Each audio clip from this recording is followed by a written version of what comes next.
Foro de la Historia. El pasado tiene mucho que contar. Bienvenidos y bienvenidas a Foro de la Historia. Hoy estamos aquí con Federico Romero Díaz, fundador de Historia y Roma Antigua, un blog de divulgación histórica, miembro también de la asociación, de la revista DH Histórica y de la Asociación de Divulgadores de la Historia. Hoy estamos con Federico para hablar acerca de la caída del Imperio Romano, un tema que, en el que él ya ha hablado en el blog y en el que, pues además tiene un extenso conocimiento. ¿Qué tal? ¿Cómo estás, Federico? Pues muy bien, encantado de estar aquí con tus seguidores y contigo por primera vez. Espero que sea la primera de muchas. Sí, estoy seguro de que sí, porque además justo últimamente, y se lo estaba comentando ayer a José, del Trastero de la Historia, que pues es un canal también que os recomendamos, estoy muy interesado en la historia de Roma. La verdad que estoy virando un poco de contemporánea a medieval en lo que respecta al Imperio Bizantino y a antigua en lo que respecta al Imperio Romano Occidental.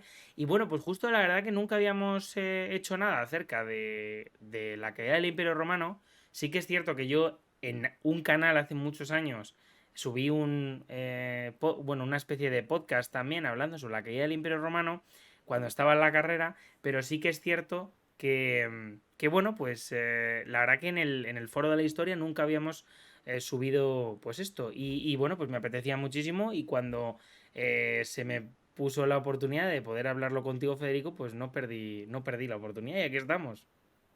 Pues nada, la verdad es que es un tema muy peliagudo para tratar en un espacio de tiempo tan pequeño, ¿no? Porque al fin y al cabo son cientos las teorías y de hecho se han llegado incluso a cuantificar, ¿no? En algún libro he leído que incluso hay más de 200 teorías que tratan de explicar por qué cayó el Imperio Romano en Occidente. Tengamos siempre Sí, presente eso. Cayó en Occidente, no en la Pars Orientis. sí, porque además es un periodo muy extenso en lo que es el tiempo y luego por otra parte, pues al final la caída se oficializa en el año 476, pero digamos que había un periodo de crisis que supone muchísimos años anteriormente y que tiene muchas causas y desde luego muchas consecuencias en la Europa occidental, que configura otro mundo de lo que es la Alta Edad Media, con esos reinos góticos que se van a establecer ahí en Europa y sin ir más lejos en la península itálica, ¿no? Ahí con los édulos y con luego los lombardos y toda esta gente que al final acabarán eh, pegándose también entre sí. Sí, la verdad es que es muy interesante lo que pasa después, ¿no? Porque al fin y al cabo el Imperio Romano cae, bueno, muchos dicen que cae en el 476, aunque un apunte solo al respecto. Rómulo Augusto fue un usurpador, es decir, la persona que tenía legitimidad para nombrar al sucesor no fue su padre Orestes, era el emperador de Oriente. Por lo tanto, hay muchos historiadores que defendemos que realmente el último emperador de Occidente fue Julio Nepote, que sí que fue nombrado y legitimado y reconocido por Oriente.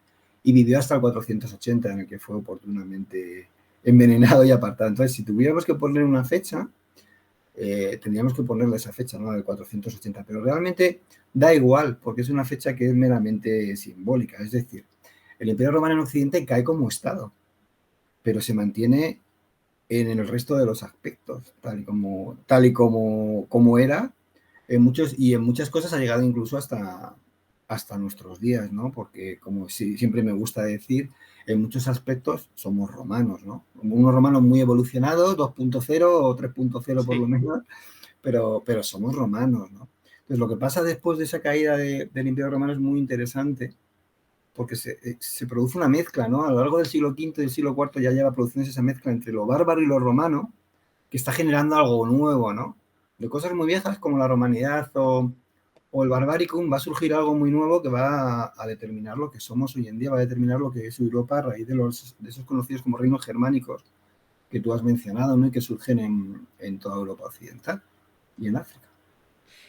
bueno, hablamos un poco de muchas causas y, por ejemplo, hay ciertos autores que apuntan, pues, por ejemplo, causas, de las invasiones bárbaras, que en algunos casos consideran que son fundamentales, otros hablan de cuestiones religiosas con ese cambio en la religión en la Europa occidental, bueno, y también oriental, por supuesto. Y luego también, pues digamos, causas económicas, como por ejemplo el colapso de la economía romana en términos, por ejemplo, del colapso del mercado de esclavos. Digamos, ¿cuáles son, en tu opinión, las causas más importantes para, digamos, la desaparición paulatina del poder romano en la Europa occidental? Bueno, esto es entrar al grano ya en el asunto.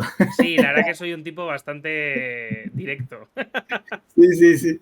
Vamos a ver, has mencionado algunas, si quieres vamos descartando, ¿no? O sea, se ha mencionado, por ejemplo, el tema incluso hasta de lo de las tuberías de plomo, ¿no? Cuando era una mínima parte de la población la que bebía a través de esas tuberías y durante toda la existencia del imperio se siguieron utilizando, ¿no? Anteriormente, un montón de siglos, y no cayó el imperio, cayó después. Pero bueno, se ha mencionado también el tema climático. Cuando la gente que lo menciona no se da cuenta que durante el siglo IV y V el Imperio Romano todavía vivía en lo que se ha llamado históricamente una cosa que se llama el óptimo climático. Es decir, en el momento en el que se dieron las mejores condiciones climáticas de toda la historia de Roma. Tanto es así que durante el siglo IV especialmente, o sea, la visión que se transmite a través de redes sociales, artículos, libros, es que el siglo IV y el siglo V son siglos de crisis, en los que el imperio se ve acosado por los bárbaros, no puede responder adecuadamente, la demografía cae, la economía está en crisis, todo eso cae. Y no es verdad. El imperio IV fue un siglo de recuperación con respecto al siglo III. Aumentó la población. Un montón de territorios marginales que nunca habían sido puestos en explotación agrícolamente hablando, se pusieron en explotación. La economía se recuperó. Y el Imperio Romano y el ejército romano siguió siendo la mejor máquina de picar carne que hubo a lo largo de toda la historia, hasta prácticamente, bueno, durante el siglo IV y el siglo V. Tuvo una gran derrota que supuso un antes y un después, que fue Adrianópolis en el 378 frente a los godos. Pero realmente, mientras estuvo bien mandado y bien dirigido, el Imperio Romano siguió siendo el mejor ejército de su tiempo en todo el mundo. Entonces, ¿qué es lo que pasó? Porque al final el Imperio Romano cae y sobre todo la pregunta que nos tenemos que hacer. ¿Por qué cae? Porque eso nos va a ayudar a la respuesta. ¿Por qué cae en Occidente y no cae en Oriente? Esa es la pregunta que yo creo que nos tenemos que hacer para darnos cuenta de por qué cae en una parte del imperio y por qué no cae en otra, ¿no? El siglo V sí que marca ya una diferencia y es en el siglo en el que empieza a haber problemas, sobre todo a raíz de la muerte de Teodosio. El imperio se divide definitivamente, es el último emperador que aúna las dos partes del imperio bajo su gobierno, ¿no? Entonces, a raíz de su muerte, el imperio se divide entre sus dos hijos, entre Arcadio y Honorio. Arcadio está asesorado por una serie de cortesanos en Oriente que pretenden mantener su independencia, y Honorio está asesorado por el hombre de confianza de Teodosio, se llamaba Estilicón. Estilicón era un bárbaro imperial, era el hijo de un vándalo que había trabajado para el Imperio Romano, un alto oficial, y pretendía gobernar las dos partes de la provincia. Entonces, se encuentra una realidad en la que las dos partes de la provincia van a empezar también a tener problemas la una con la otra, sobre todo porque Oriente se niega a reconocer la supremacía de la tutoría, por decirlo de alguna manera, de Estilicón sobre esa parte del imperio, ¿no? Más problemas y diferencias. La parte oriental es una parte mucho más dinámica económicamente, con un sistema urbano mucho más sólido, siempre lo había sido, pero las diferencias se acentúan más en este siglo IV, en este siglo V. Eso permite que la pequeña nobleza, pequeña mediana nobleza y la burguesía de las ciudades, que siempre la ha habido, la burguesía no es una cosa de la historia moderna o de la contemporánea, no ha existido siempre, de la última fase de la Media, sobreviviera, ¿no?, al aumento impositivo que se vive sobre todo durante el siglo V. Mientras que Occidente era una economía bastante más precaria. En esta economía más elemental, en el que el comercio juega un factor mucho menos importante, básicamente además es que el problema es geográfico. Si lo pensamos, Oriente, ¿cerca de qué está? Está cerca del Imperio Persa, está mucho más cerca de China y está mucho más cerca de la India. Todo el comercio del Imperio Romano, todo ese dinamismo económico, todos esos ingresos al Imperio Romano ingresaban por Oriente, no ingresaban por Occidente. Porque Occidente no está limitando con ningún imperio. Limita al norte con bárbaros, se acabó.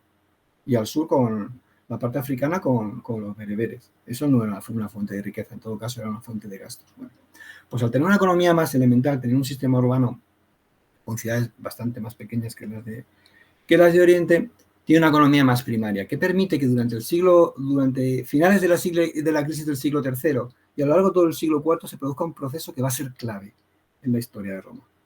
Y es que la aristocracia senatorial romana, los senadores que conocemos, muy pocas familias, van a acumular tanta riqueza que al final creo que, recordar, estoy hablando de memoria, que 4.000 personas sobre una población total de 60 millones de habitantes, esas 4.000 personas tenían la misma o más riqueza que el resto de los habitantes del imperio. Imaginaos lo desigualmente que estaba distribuida la riqueza. Bueno, pues el poder en Occidente, sobre todo, porque en Occidente ese desnivel es mucho más evidente que en Oriente, el poder va a residir en esa clase senatorial. El Senado experimenta un resurgimiento. Entonces, ¿qué pasa? Que la riqueza de esos senadores la basan fundamentalmente en la propiedad de las tierras. Con lo que sus intereses cada vez empiezan a ser más locales, a centrarse en pagar los menos impuestos posibles, ceder al menor número de cultivadores, llamémosle siervos, de sus propiedades al ejército y mantener los valores de la antigua Roma, por otro lado. Es un discurso que está destinado al suicidio. ¿Por qué digo esto? Porque el Imperio Romano, si la gente que tiene la riqueza no paga impuestos, ¿cómo mantienes el ejército? Es imposible, si no tienes ingresos, si no tienes soldados que reclutar. O con algún tipo de recaudación excepcional. Claro, pero es que eso puede darse en determinados momentos de la historia. Por ejemplo, como cuando en África se venció a Gildo y solo su inmenso patrimonio pues permitió unos años de respiro, ¿no?, al erario romano. Pero el resto del tiempo tú tienes que tener un sistema, pues como cualquier casa, ¿no?, un sistema de ingresos y de gastos equilibrado. Eso ya no existía en el Imperio Romano de Occidente, porque los poderosos eran cada vez más ricos y tenían más medios para evitar ese pago. Tanto es así que hubo emperadores como Mayoriano o generalísimos como Aecio, que cuando intentan cambiar eso, cuando intentan imponer a esa clase senatorial el pago de sus impuestos, el pago que se impliquen en el mantenimiento de un imperio que es el que hace posible su inmensa riqueza, se los acaban cargando y acaban desapareciendo del mapa de una manera o de otra. Eso por un lado. Aecio, que además había participado en unas cuantas victorias del Imperio Occidental, que poco más que les dan un respiro. Efectivamente, era ir apagando un fuego detrás de otro, porque se enfrentaba a un problema básico y era, mira, para que nos hagamos una idea, creo que recordar que era Olimpiodoro de Tebas, visita Roma en el siglo IV, ¿no?, y nos comenta en su historia que solo una de esas familias romanas, de esas familias senatoriales romanas, es que aún hoy, teniendo los supermillonarios que tenemos, como por ejemplo como Elon Musk o gente así que tiene tanta riqueza, nos resulta difícil pensar que alguien pueda tener tanta riqueza como se tuvo en aquella época. Nos comenta este señor que solo una familia senatorial romana al año podía llegar a ingresar en total entre metálico y especias 5.530 y tantas libras de oro, miles de libras de oro al año. Con ese dinero, se han hecho los cálculos, historiadores como José Sotochica que han hecho los cálculos, se podía pagar a 60.000 soldados durante un año. Imaginaos la riqueza. Con el dinero de 2 o 3 familias, el Imperio Romano hubiera podido costearse, al año, hubiera podido costearse el gasto de 120.000, 130.000 soldados en un momento en el que, por ejemplo, en el 425, quiero recordar, el Imperio Romano se ve obligado a disminuir a la mitad a sus soldados porque no tiene dinero para mantenerlos. Eso por un lado. Por otro lado, o sea, no solo no pagaban sus impuestos, los ricos, sino que además eran contrarios a ceder a sus siervos, porque eran su fuente de riqueza, al ejército para que integraran a los soldados. Dicen, bueno, vale, pues entonces, ¿qué hay que hacer? Hay que reclutar a los bárbaros. Peor, porque es que encima políticamente eran totalmente contrarios a que se reclutaran a bárbaros para el Imperio Romano, porque ellos decían que el Imperio Romano lo tenían que defender los propios ciudadanos romanos, no los bárbaros. Con lo que al final lo que llegábamos era a un círculo sin solución que va reduciendo la impotencia al gobierno central que no puede responder. De hecho, si lo pensamos, el Imperio Romano a lo largo de toda su historia, de todos los siglos, incluso del siglo III, sobrevivió a invasiones bárbaras mucho más violentas, mucho más intensas, mucho mayores en número, y sobrevivió perfectamente en contextos además de guerra civil permanente y de usurpaciones permanentes, y fue capaz de sobrevivir. ¿Por qué no lo hizo durante el siglo V? ¿Qué pasó a raíz de ese siglo? Pues fundamentalmente que fue reducido a la impotencia, fue perdiendo poco a poco. Aún así, como seguía teniendo el mejor ejército de su tiempo, podía ir respondiendo, podía ir defendiéndose, y fue respondiendo. Eso por un lado. Y pudo ir manteniéndose agonizando durante todo ese siglo V. Por otro lado están las contiendas civiles, permanentes. Las usurpaciones son permanentes. O sea, ya no me acuerdo, Constancio, cuántos usurpadores a lo largo de su gobierno tuvo que enfrentar. Estoy pensando, Constancio II tuvo por lo menos 3 o 4 usurpadores. Honorio tuvo que superar otras 6 o 7 usurpaciones. Es que vivían más pendientes de los usurpadores internos y de los problemas políticos internos que de las agresiones que les podían venir de fuera, que las relativizaban siempre, porque para ellos lo más peligroso era que un usurpador les arrebatara el poder. Además era continuo, era normal, estaban acostumbrados a verlo porque vivían en eso. Vamos, una Básicamente, especie de ese es el panorama. balcanización de lo que es el imperio con las familias y con los poderes, ¿no? Que se empezaron a enfrentarse entre sí. Han hablado muchos autores también de la cuestión religiosa. Yo me parece algo bastante excéntrico porque sí que es cierto bueno, digamos que hay cierta visión en la cual consideran que, pues básicamente que el cambio a lo que es la religión Cristiana. católica y cristiana, digamos que produjo una serie de desviaciones de lo que es culturalmente la esencia romana y de alguna manera, por ejemplo, con la inclusión de un nuevo poder, que era la Iglesia y que tenía fue aumentando paulatinamente su poder y bueno, en la Edad Media quizás es la edad de oro, ¿no? Del poder eclesiástico, pues digamos que este poder enfrentó también con los emperadores y con los poderes anteriores, ¿no? El ejército se incluyó ahí y que, digamos, de alguna manera propulsó esa caída en desgracia, ¿no? Del Imperio Romano Occidental. Bueno, realmente el cristianismo lo que sirvió, sobre todo a partir del siglo V y finales del IV, fue como aglutinador del imperio. Realmente no supuso un problema. Fue un quebradero de cabeza, sobre todo para los emperadores, a nivel doctrinal, por la disputa sobre todo que había entre el arrianismo y el credo niceno, ¿no? Que luego es lo que nosotros conocemos como catolicismo, ¿no? Pero realmente también está descartado. Eso es una cosa que viene de Gibbon, del siglo XVIII, que argumentó que como una de las causas de la caída del Imperio Romano fue eso, precisamente, el cristianismo y el pacifismo que trató de predicar, pero es un falso pacifismo. Realmente hubo muy pocos problemas a ese respecto y ni siquiera fueron durante la última fase del imperio, durante el cuarto y el quinto. Más bien fueron durante el tercero los poquitos casos que conocemos. Por lo tanto, no tenemos que descartar el cristianismo como una de las causas de la caída del Imperio Romano. Y bueno, pues siguiendo un poco con lo que has comentado antes, hablabas de tensiones entre la Roma occidental y la Roma oriental.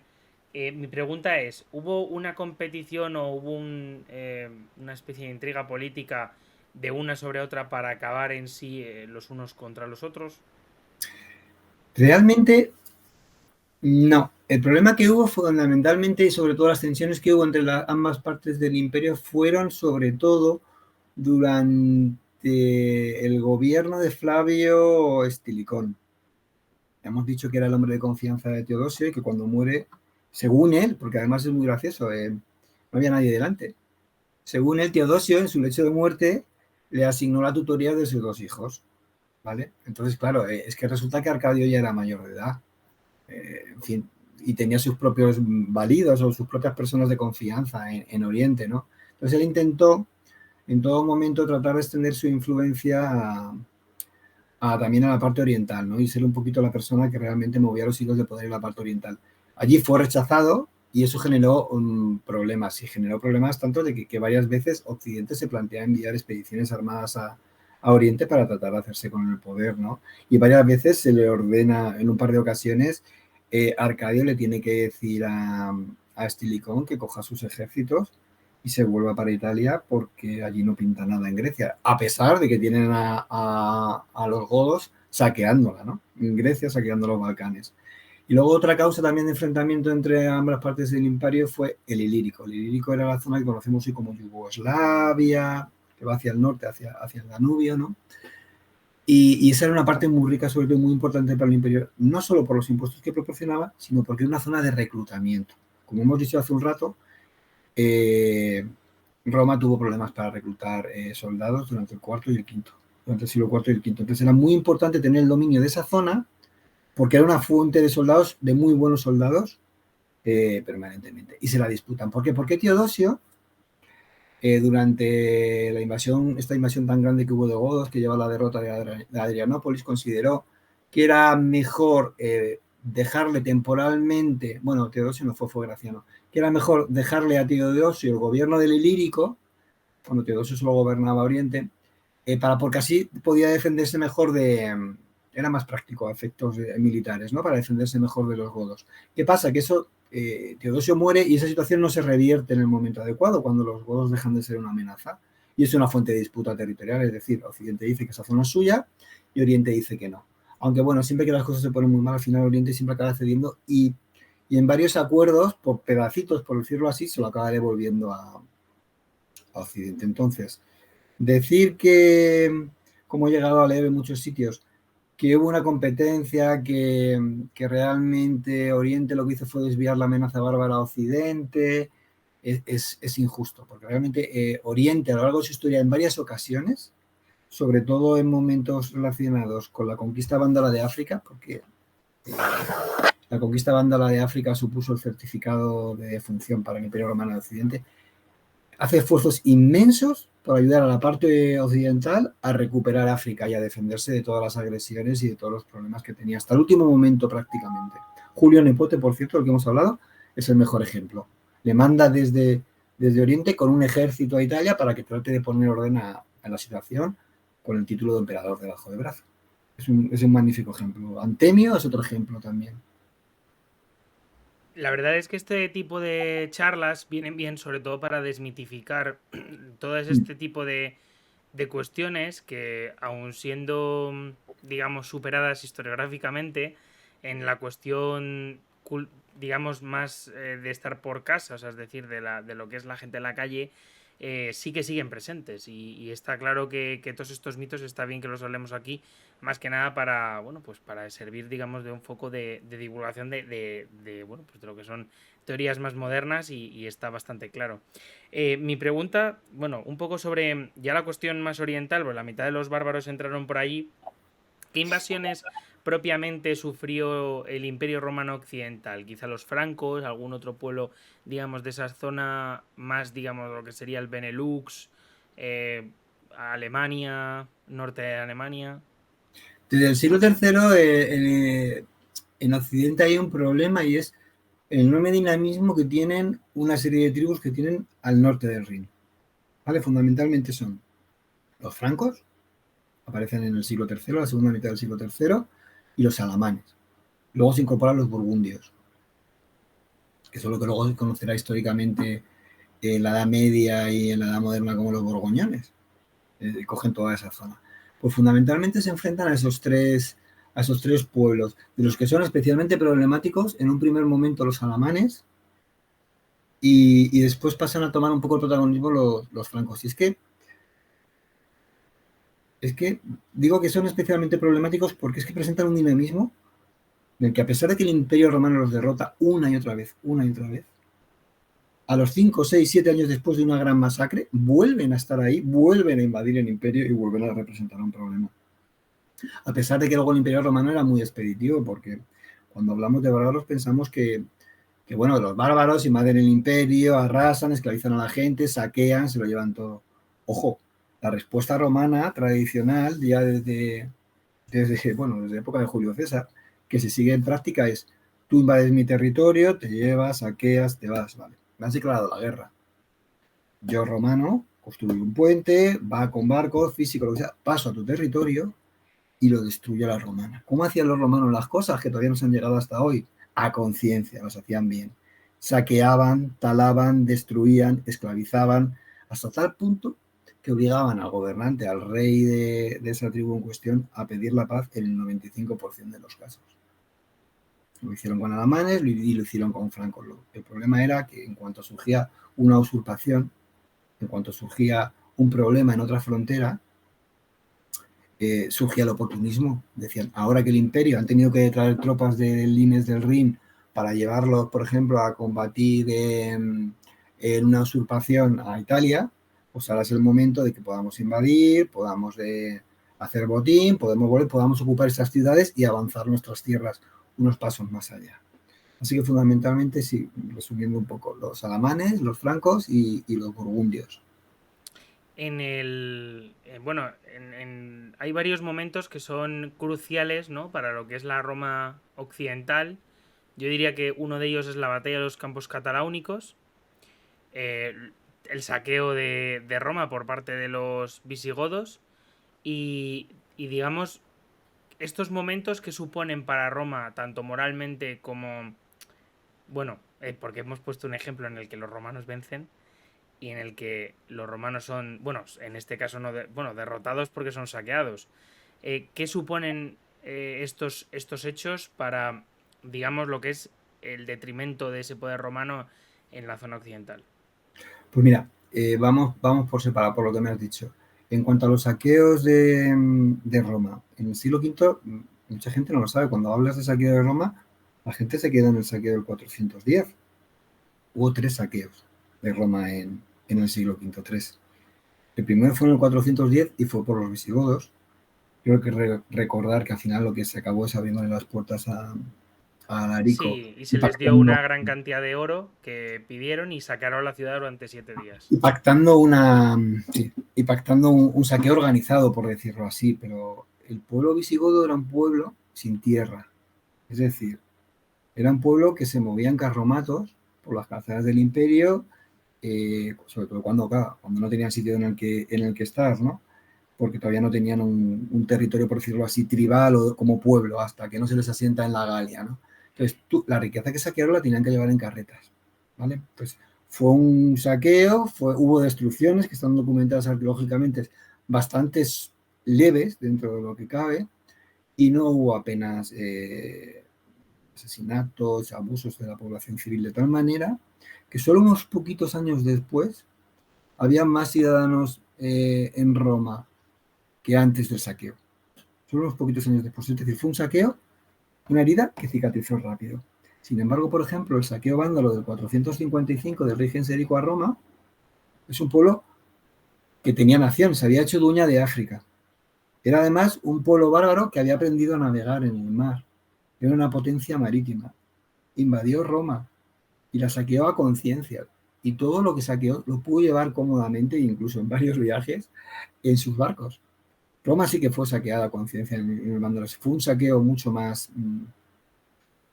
importante, que sí que señaló un punto de no retorno, que no señaló el saqueo de los godos en el 410. Y luego, ya para rematar, ya casi en el último periodo de la existencia del Estado romano, en el 472, quiero recordar, sí, en el contexto de la lucha entre Antemio, que era el emperador legítimo que había enviado a Oriente a gobernar Roma, y Ricimero, era el Magister Militum, el generalísimo que en ese momento era el dueño del ejército en Occidente. Se genera una guerra civil, y se genera una guerra civil en Roma, y la ciudad vuelve a ser saqueada en el contexto de esa guerra civil y queda reducida a un estado lamentable. Así que esos son los 3 saqueos claves que sufre Roma. Eso por un lado. Y luego, por otro lado, vamos a hablar de la batalla de los Campos Cataláunicos, ¿no? Bueno, pues en el mundo romano fue vista como, bueno, es que los romanos pensaban que eran eternos, que el Imperio Romano no podía caer como tal. Entonces, para ellos, la victoria de los Campos Cataláunicos lo que fue la confirmación de esa convicción con la que todos los romanos nacían, ¿no? De que Roma era eterna, era capaz de imponerse a cualquier enemigo que se le pusiera por delante y que quedaba Roma para muchos siglos y que se había y que pues que estupendo, ¿sabes? Fue una cosa como que les reanimó, pero que también planteó, porque claro, al dejar a Tila escapar, por decirlo así, para no acabar de romper el equilibrio geoestratégico en el que Aecio basaba su régimen, pues lo dejó escapar a Tila y bueno, eso provocó que al año siguiente el norte de Italia lo pagara muy caro, ¿no? Porque lo invadió, lo saqueó a conciencia y miles de personas fueron esclavizadas y llevadas al Imperio I a servir. Así que básicamente, pues eso, creó una sensación de falsa euforia que luego los hechos no demostraron que fuera muy lógica.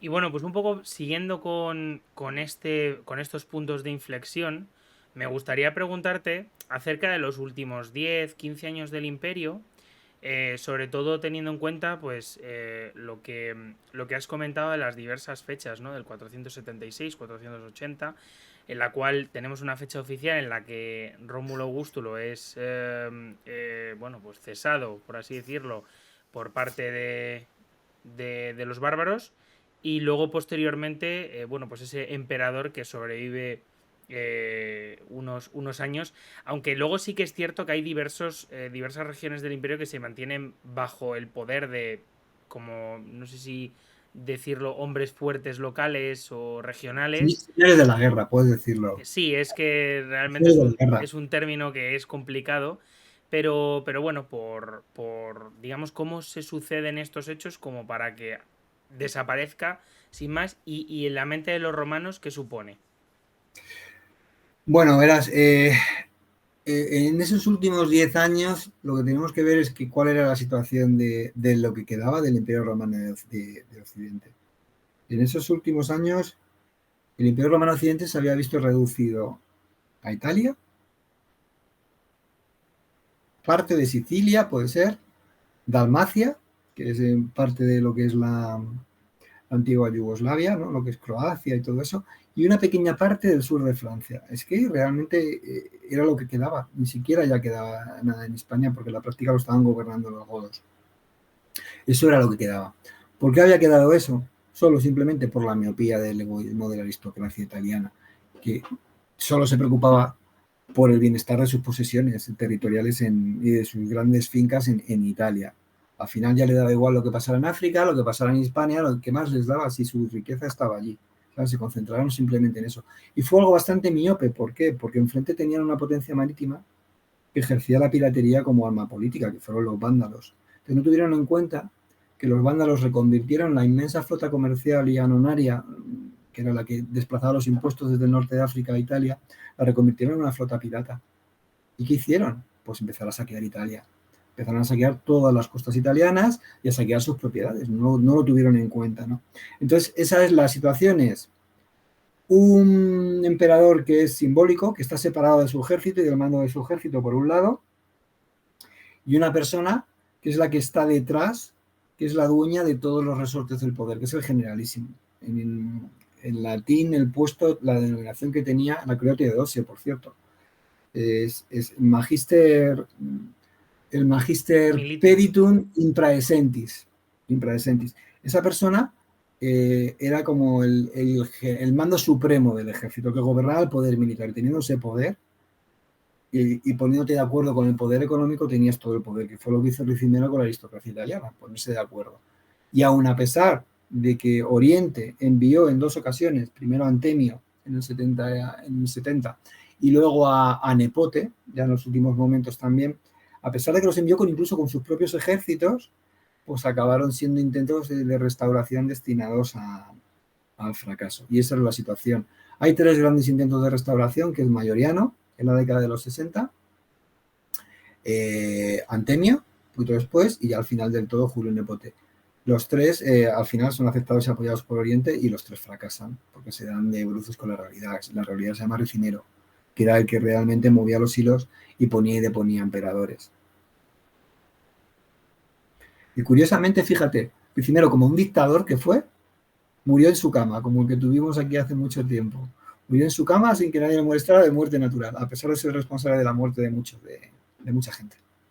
Es interesante porque al final acabas viendo que el poder político es sustituido por lo que llamaríamos bueno, las grandes fortunas, ¿no? Y cómo eso al final lleva absolutamente al colapso. La verdad que es para hacérselo, es para repensarlo de alguna forma.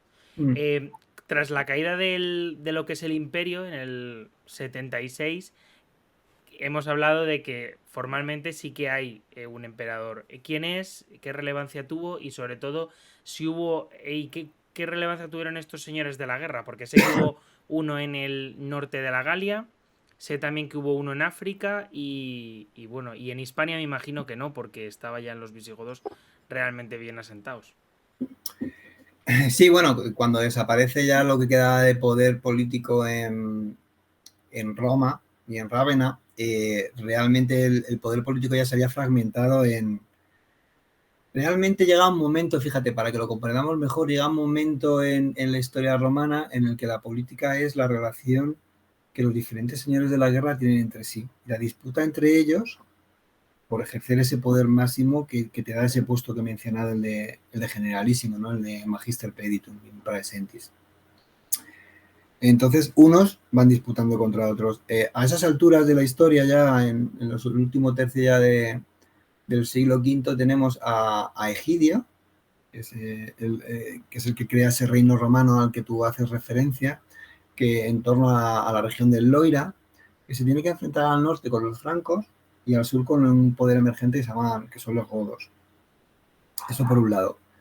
En Dalmacia tenemos al conde Marcelino, que también es un poder autónomo que más o menos supeditado a Oriente, porque colabora con Oriente, pero a la práctica es un poder autónomo. De hecho, Nepote, creo recordar, era sobrino del conde Marcelino de Dalmacia, ¿no? Y es allí, una vez que le deponen, donde se refugia y desde donde reclama su poder como emperador hasta que es envenenado en el 480, ¿no? En el sur, en África, pues está Genserico, que es el que crea el reino vándalo. Y en Hispania, bueno, pues la situación es de mosaico. Realmente lo que sucede es que como que todo se hace como un enorme mosaico en el que la política se fragmenta, ¿no? Y el poder se fragmenta en torno a las diferentes bandas armadas que hay. Entonces, en la mitad, en todo, hay una parte que empieza a ser dominada por los visigodos, pero realmente los visigodos, el centro de poder en ese momento lo tienen en Francia, lo tienen en suroeste de Sí, lo Francia. que se le llama el reino visigodo de Tolosa. Sí, España es un poco como una especie de tierra de frontera en el que por un lado están las ciudades romanas que se empiezan a autogobernar, hay algunas muy importantes como Mérida, como Córdoba, pero que lo hacen de una manera autónoma y sin coordinarse entre ellas. Por otro lado está el reino suevo, que es como junto con los visigodos, es el que representa la fuerza y que periódicamente envía hordas de saqueo hacia el sur, al que hay que estar todo el rato combatiendo durante todo el siglo V. Incluso los godos le combaten en varias ocasiones, se acaban asesinando, que recordar, al rey Requila.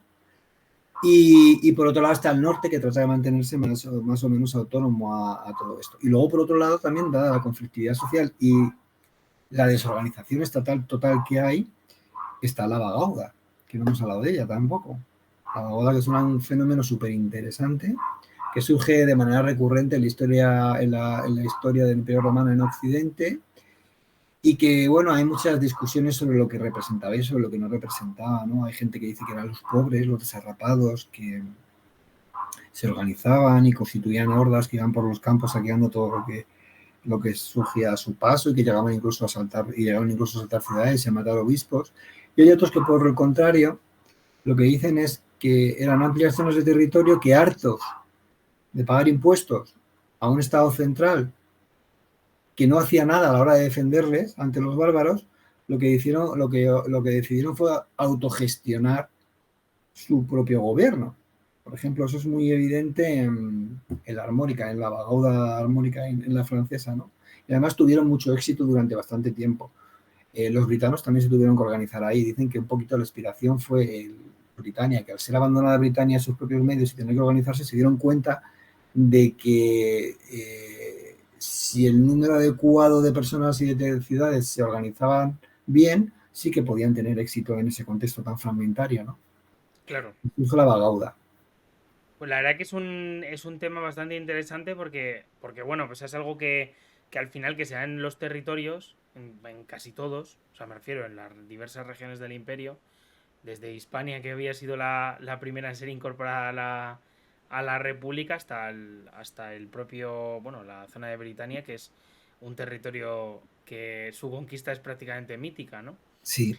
Y bueno, la verdad es que hablando un poco de lo que son todas estas causas, luego desde un punto de vista moral, ¿qué supuso para los romanos de la Europa occidental? O sea, quiero decir, pasaron de algo que concebían como eterno a prácticamente la explosión del territorio, ¿no? Bueno, realmente como fue una cosa gradual, poco a poco el territorio fue pasando a control de otros señores, aunque nominalmente seguían siendo romanos. Lo que sí que se observa es, el romano era una persona práctica, y lo que sí que se observa es el acuerdo. Por ejemplo, en Francia se sabe que la nobleza senatorial de la zona, la nobleza senatorial gala, no tuvo ningún problema y acabó pactando con los godos, con los burgundios y colaborando con esos regímenes y con esos reyes, sin ningún tipo de problema. Y lo mismo acabó sucediendo en Italia cuando desaparece al final el imperio en Italia y se establece el reino de los ostrogodos con Teodorico. Sucede lo mismo, las élites, estoy pensando en Casiodoro, estoy pensando en importantes personalidades de ese régimen romano, o sea, ostrogodo, que colabora, que esa élite senatorial romana sigue ahí. Y desaparecido el poder de turno, colabora con el siguiente poder, que en este caso es el ostrogodo que desviaron desde Constantinopla a Italia, ¿no? Y que Bueno, se presentó en Italia. y los propios ostrogodos también aprovecharon las instituciones romanas, o sea, en el sentido. Todos los pueblos bárbaros aprovechan la administración preexistente para seguir nutriéndose de impuestos. Esa administración estaba en manos de esta nobleza senatorial. Claro. Entonces, Sí, lo sí, que pasa que con ellos. lo que sí que por lo que veo es que el Senado ya no juega un papel de un poder político como lo había tenido en Roma, sino que el poder reside más ya no tanto en el Estado, sino en lo que son la propia nobleza bárbara. Claro, pero es que no. La nobleza senatorial romana seguía constituyendo el Senado. Entonces, el Senado a lo mejor como órgano se convirtió más en algo consultivo, pero las personas que integraban el Senado seguían siendo las dueñas del dinero. Y empiezan a sufrir un proceso de simbiosis con la nobleza bárbara. Bien mediante pacto, donde las leyes impedían el matrimonio entre godos y romanos, o bien incluso mediante matrimonios mixtos. Por ejemplo, creo recordar que Sí, eso es bastante conocido en la y Hispania. hay 2 o 3, estoy pensando, es que no me acuerdo ahora porque estoy hablando de memoria, pero creo recordar que en uno de los representantes ostrogodos que envía Teodorico a España cuando el reino visigodo entra en crisis, lo que hace es casarse con una noble de Bárcino. Y gracias a los ingresos que esa noble romana le proporciona, pues tiene una posición de fuerza durante un montón de años, ¿no? en la Hispania visigoda. Entonces, había sitios donde era posible esa fusión entre esas dos, entre bárbaros y romanos, y sitios en los que durante siglos se mantiene, porque mantienen religiones. Los bárbaros normalmente suelen ser arrianos normalmente, y los romanos son nicenos, son católicos, ¿no? Pero sí que se va produciendo poco a poco una simbiosis que hace que llegue un momento en el que ya no tenga sentido la diferencia y lleguen leyes como la de Recadero, ¿no? En la que al final se da cuenta de que el arrianismo es una cosa residual que ha quedado más como un problema que como algo que a ellos les beneficia. Sí, eso además lo hablamos en un podcast con José Soto Chica, Sí. y digamos que llegamos bueno, José Soto nos lo explicó y de una manera espectacular, porque la verdad que tiene varios libros que son absolutamente reveladores. Es un crack, es mi inspiración. Sí, es un hombre que además es que ya no solo es que sea un crack, sino que es un tío que se presta a venir a espacios como estos a charlar y sobre todo pues a que la gente aprenda de una manera pues tremendamente pues eso entretenida, te lo sí, cuenta con una facilidad de expresión también que da gusto, y sobre todo yo es que soy un fan desde antes de que se hiciera famoso. ya tenía libros publicados en la universidad y tiene alguna novela muy poco conocida sobre Heraclio y tal, y yo ya le seguía, ya teníamos relación, y la verdad es que yo en muchos aspectos le tengo como mi maestro, y muchos de los datos que he dado en esta conversación provienen de la lectura de muchos de esos libros. Pues la verdad es que es un tema, ya digo, tremendamente interesante. Nos podríamos tirar horas, Federico, ¿verdad?, hablando sobre esto. Sobre todo porque, bueno, pues al ser tan largo cronológicamente y tan extenso, y luego sobre todo al ser tan un Complejo. tema tan complejo, bueno, pues creo que hemos dado unos ciertos matices para que quien quiera luego, pues de alguna manera aprender más, pueda ir, pues por ejemplo, a crónicas, pueda ir a libros como, bueno, de hecho Santiago Castellanos tiene uno, o otros autores, o incluso a tu propio blog, que en el que, bueno, pues hablas sobre estos periodos. Y la verdad que yo, bueno, súper agradecido, Federico, de que hayas estado aquí, porque, oye, creo que este tipo de charlas además son ya no solo interesantes desde un punto de vista divulgativo, ¿no? Porque, oye, al final estamos hablando de una conversación normal, pero se están dando una extensa cantidad de datos. También son unas charlas bueno, pues que, oye, que son amenas para que quien las quiera escuchar y aprender poco a poco, pues pueda hacerlo. Pues sí, yo creo que me conformo con que hayamos sido capaces de dar unas pinceladas, ¿no?